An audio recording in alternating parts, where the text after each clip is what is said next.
ప్రాజెక్టులు అప్పజెప్పము అనే విషయంలో బీఆర్ఎస్ పార్టీ విజయాన్ని సాధించింది.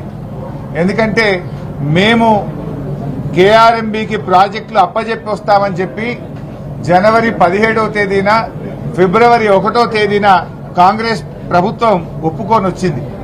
ఎప్పుడైతే మా నాయకుడు కేసీఆర్ గారు దీని మీద పోరాటానికి రూపకల్పన చేశారో ఇటు శాసనసభలో అటు బయట బీఆర్ఎస్ పార్టీ ఒత్తిడికి తల ఒగ్గి ఈ శాసనసభలో మేము ప్రాజెక్టులు అప్పజెప్పబోమని యూటర్న్ తీసుకొని తీర్మానం చేయడం అనేటువంటిది ఇది బీఆర్ఎస్ పార్టీ విజయంగా మనం చెప్పుకోవాల్సిన అవసరం ఉంది. ఎందుకంటే బీఆర్ఎస్ పార్టీ గొంతు విప్పక ముందు వీళ్ళు అప్పజెప్పొచ్చారు. మేము గొంతు విప్పిన తర్వాత ఈ శాసనసభలో తీర్మానం చేయడం అనేటువంటిది ముమ్మాటికి మా పోరాట ఫలితం బీఆర్ఎస్ పార్టీ విజయం. అయితే ఈ శాసనసభ సమావేశాల్లో మా సభ్యులు 6 వారు పెట్టినటువంటి దాన్ని గవర్నర్ ప్రసంగానికి మీద గాని మాట్లాడినప్పుడు చాలా స్పష్టంగా ఎత్తి చూపడం జరిగింది.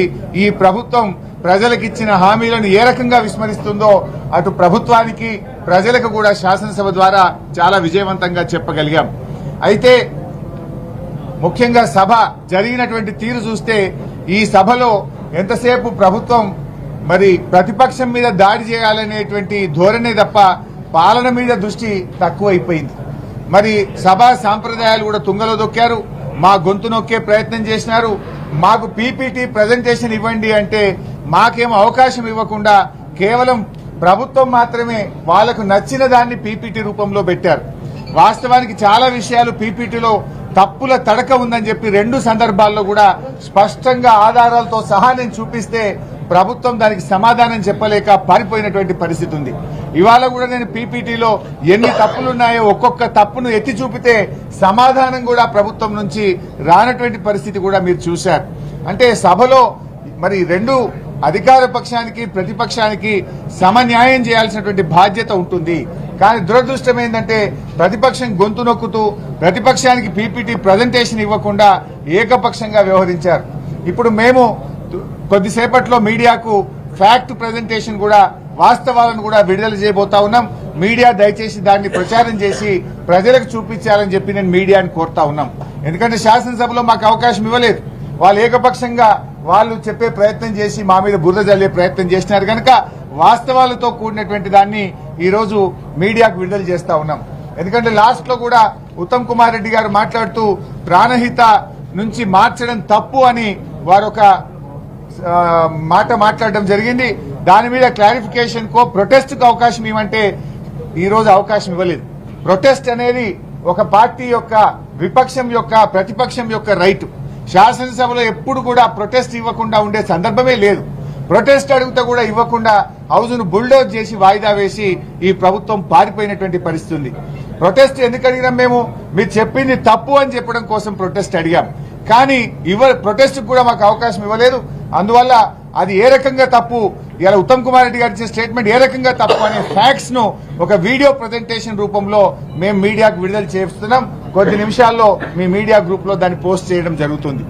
ఇకపోతే కాగు మీద కూడా ఉత్తమ్ కుమార్ రెడ్డి గారు మాట్లాడుతూ కాగు పనికిరాదని మేము అంటున్నాము అన్నాడు. మేమనలే, మీ కాంగ్రెస్ పార్టీయే అన్నది అనే విషయాన్ని మేము సభలో చెప్పాం. కాగు పైన మీ ప్రధానమంత్రి మన్మోహన్ సింగ్ గారు ఏమన్నారు? ఆయన ఎక్కడో అనలే, పార్లమెంట్ లోనే ప్రధానమంత్రి హోదాలో ఆ మన్మోహన్ సింగ్ గారు మాట్లాడుతూ కాగ్ నివేదిక తప్పుల తడక, అన్ని ఊహాగానాలు, తప్పుడు అంచనాలని మన్మోహన్ సింగ్ గారు చెప్పారు. బొగ్గుగనుల కేటాయింపులో అవినీతి జరిగిందని కాగ్ చెప్తే అసలు కాగ్ చెప్పిన విషయాలకు ప్రామాణికత లేదని మన్మోహన్ సింగ్ గారు అన్నారు. రాజశేఖర రెడ్డి గారు, కిరణ్ కుమార్ రెడ్డి గారు ఏమన్నారు అనేటువంటి విషయాన్ని నేను సభలో చెప్పినాం.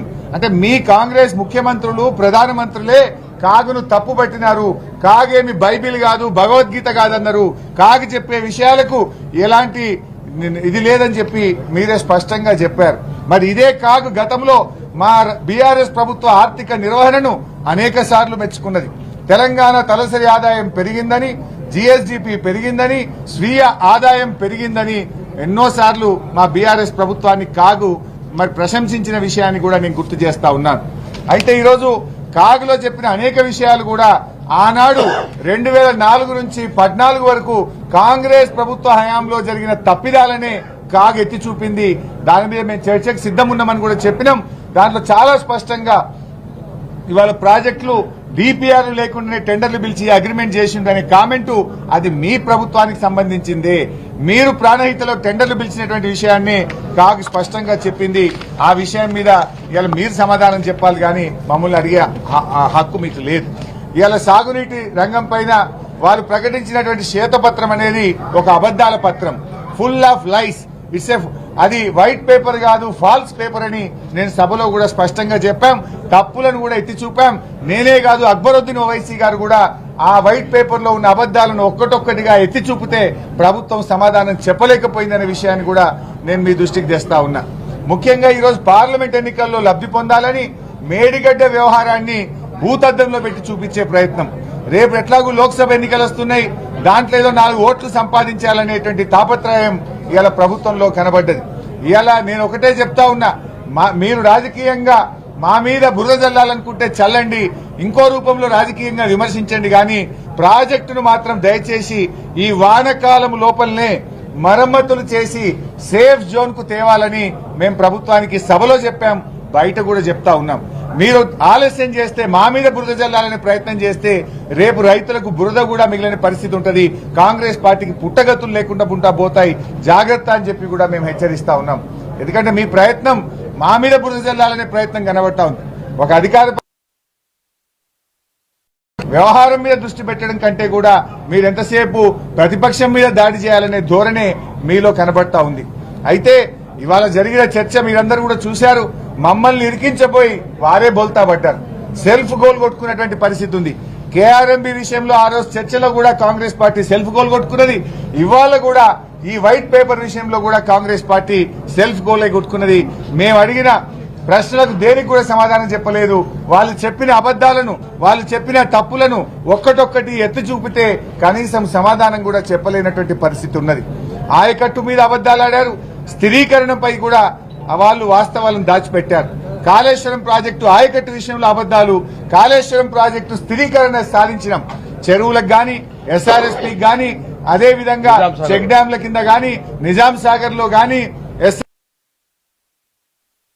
స్థిరీకరణ జరిగింది అని చెప్తే దాని మీద వాళ్ళు దాచిపెట్టే ప్రయత్నం చేసినారు. ఇలా ఎస్ఆర్ఎస్పీ స్టేజ్ 2కు నీళ్లు పోయింది నిజం కాదా? దాన్ని దాచిపెట్టి కాళేశ్వరం సాధించిన విజయాలను, కాళేశ్వరం కింద వచ్చిన ఆయకట్టును తక్కువ చేసి చూపేటువంటి ప్రయత్నం కూడా ప్రభుత్వం చేసింది. శ్రీరామ్ సాగర్ ప్రాజెక్టు కింద గతంలో నీళ్లు ఇవ్వని ప్రాంతాలకు కాళేశ్వరం ప్రాజెక్టు ద్వారా నీళ్లు ఇచ్చిన సంగతిని వైట్ పేపర్ లో దాచిపెట్టి ప్రయత్నం చేసినారు.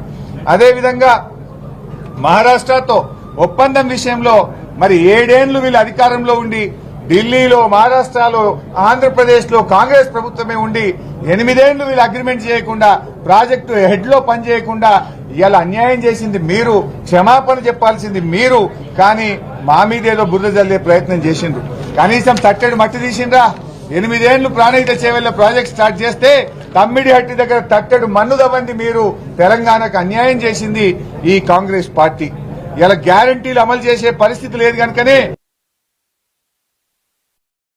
ఉన్నారు. మేము నల్లగొండ సభ పెట్టుకున్న రోజే మేడిగడ్డ రాజకీయాలు చేసే ప్రయత్నం చేసినారు. మేము నీళ్లు మళ్లించండి, రైతుల పంట పొలాల్లోకి నీళ్లు ఇవ్వండి అంటే ప్రజల దృష్టి మరల్చేటువంటి ప్రయత్నానికి ఇలా కాంగ్రెస్ పార్టీ పాల్పడతా ఉంది. ప్రజలు అన్ని విషయాలు కూడా గమనిస్తా ఉన్నారు. మీరు ఎన్ని చెప్పినా ఇవాళ మేము నీళ్లు ఇచ్చింది నిజం, పంట పండింది నిజం, రైతులు ఆనందంగా ఉన్నది నిజం. ఇవాళ మీ హయాంలో నీళ్లు రావడం లేదు, కరెంటు రావడం లేదు, రైతులు ఇబ్బందుల్లో ఉన్న మాట వాస్తవం. రైతు బంధు రాంది కూడా నిజం.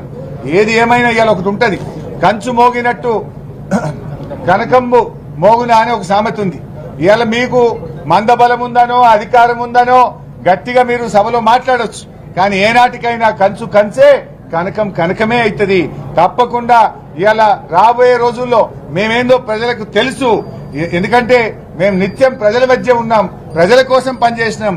అధికారంలో ఉన్నా, ప్రతిపక్షంలో ఉన్నా మాదెప్పుడు తెలంగాణ ప్రజల పక్షమే. మీరు ఇలా మందబలంతో మమ్మల్ని తిట్టించే ప్రయత్నం చేసినారు. ఇలా మా సభ్యులకు అవకాశం ఇవ్వమంటే నేను గాక ఒక్క పల్లా రాజేశ్వర రెడ్డి గారికి అవకాశం ఇచ్చారు. వాళ్ళ తరఫున మాత్రం 20 మందిని మాట్లాడించే ప్రయత్నం చేసినారు. నేను సభలో మాట్లాడుతుంటే ఒక్కొక్కసారి 8 మంది మంత్రులు, ఒకరి తర్వాత ఒకరు 5 నిమిషాలకు ఒకసారి నన్ను మాట్లాడనీయకుండా ఏ రకంగా నన్ను అడ్డుకునే ప్రయత్నం చేసినారో కూడా రాష్ట్ర ప్రజలు గమనిస్తా ఉన్నారు. మీరందరూ కూడా చూశారు కదా, మేము మాట్లాడగానే 5 నిమిషాలు కాకముందు ఒక మంత్రి లేస్తాడు. దానికి సమాధానం చెప్పాలన్నా, వైట్ పేపర్ మీద మాట్లాడాలన్నా, క్లారిఫికేషన్ కి అవకాశం ఏమంటే క్లారిఫికేషన్ కి అవకాశం ఇయ్యరు. ఎందుకు ఈ పని చేస్తున్నారు? మీ దగ్గర సమాధానం లేదు. మీ దగ్గర మేము మాట్లాడుతుంటే ఎక్కడ డిఫెన్స్ లో పడుతున్నామనో, మేము మాట్లాడుతుంటే మీ తప్పిదాలు ఎక్కడ బయటకు వస్తాయనో, మేము మాట్లాడుతుంటే మీరు చెప్పిన తప్పులు, మీరు చెప్పిన అబద్దాలు బయటకు వస్తాయని చెప్పి అడ్డుకునేటువంటి ప్రయత్నం చేస్తా ఉన్నారు. మీరు మమ్మల్ని సభలో అడ్డుకోవచ్చు, కానీ ప్రజాక్షేత్రంలో అడ్డుకోలేరు. ఎప్పటికైనా నిజాలే నిలబడతాయి, నిజాలే ప్రజల ముందు ఉంటాయి. తాత్కాలికంగా అబద్దం వేగంగా ప్రయాణించవచ్చు, కానీ అల్టిమేట్ గా మిగిలేది నిజం, గెలిచేది ధర్మం, నిలబడేది న్యాయం. ఎందుకంటే మేము ఏం చేసినా న్యాయంగా చేసినాం, ధర్మంగా చేసినాం, తెలంగాణ స్ఫూర్తితో చేసినాం, తెలంగాణ ప్రజల పక్షాన చేసినాం. ఈ సభ మరి ఏది ఏమైనా కేఆర్ఎంబీకి ప్రాజెక్టులు అప్పజెప్పము అని కాంగ్రెస్ పార్టీ మెడలు వంచి తీర్మానం చేయించడంలో బీఆర్ఎస్ పార్టీ విజయం సాధించిందని మరోసారి తెలియజేస్తున్నాం. జై తెలంగాణ.